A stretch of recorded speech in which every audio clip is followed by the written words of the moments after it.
everyone, it's Zoe and welcome back to the Flicker of Hope Foundation's YouTube channel.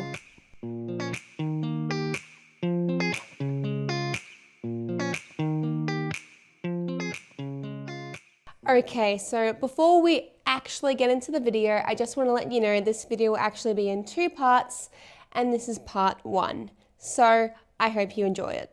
Okay, so today I've got a very special interview and I am joined by... I'm Dr. Gabriel Dabschek, a paediatric neurologist at the Royal Children's Hospital, and I run the NF service, and I'm a researcher at the MCRI where I do research into NF. So how many kids roughly would you see with NF? So in our clinic we have about 500 children with NF1 and NF2 that we manage. That's on in any given calendar year, so we probably graduate 30 kids every year to the adult centres, and we probably pick up another 30 or 40 kids every year. Amazing. And you're doing some research for the Flicker of Hope Foundation? So the Flicker of Hope Foundation has been very generous in funding some research. There are three main projects we're working on. The first project is about the early diagnosis of MP&ST. That's the aggressive sarcoma or cancerous tumour that patients with NF1 are at risk to develop. So we're working towards developing a blood test so patients can be screened rather than present late, because if you present late with one of these aggressive tumours, the outcomes are not good. The second project we're working on is to improve early diagnosis of NF1 in babies and young children. We know that many people present after the children come in after many years of their parents looking for an answer. Why does my child have these birthmarks or these small lumps? And we're trying to break down those barriers and bring it into the maternal child health nurses so they're educated and the referrals happen appropriately. It takes away that anxiety. And the third project that we're currently working on is to test a bedside test for scoliosis. Children with NF1 are at increased risk of developing scoliosis or a bent back.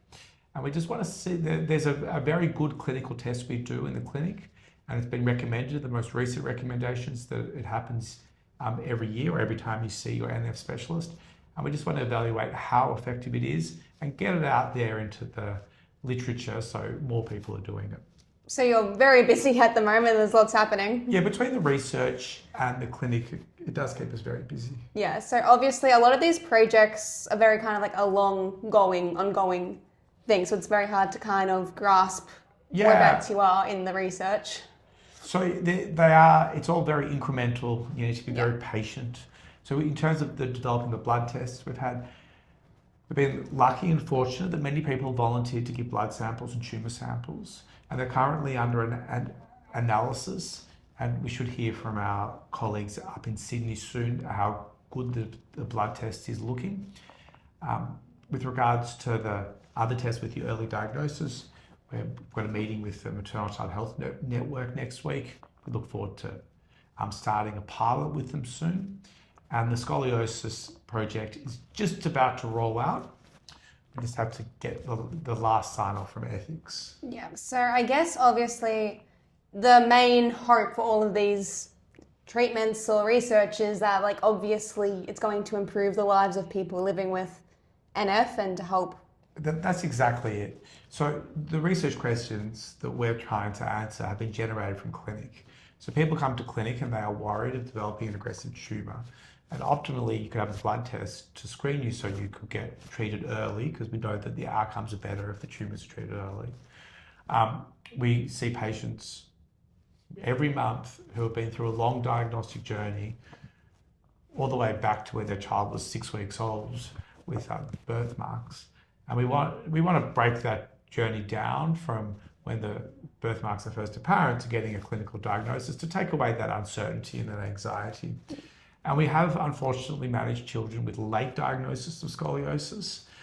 And we want to get it out there that there's a reasonably easy bedside test you can do to diagnose scoliosis. Yeah, because I didn't really know all of the scoliosis facts. I knew people with NF were more likely to have it, but I didn't realise that Yeah, so that's the aim. The aim is you come into clinic and your doctor asks you a series of questions and does an examination and you just go along with it.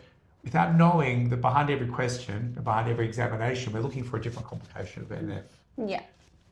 Well, thank you so much for joining me and telling us all about the research and what the aims are. Sorry, thank you. And thank you for all your support over the years. Thank you. Okay, thank you so much for watching today's video. I really hope you enjoyed it and I hope you learned something new. As always, please remember to like, comment and subscribe.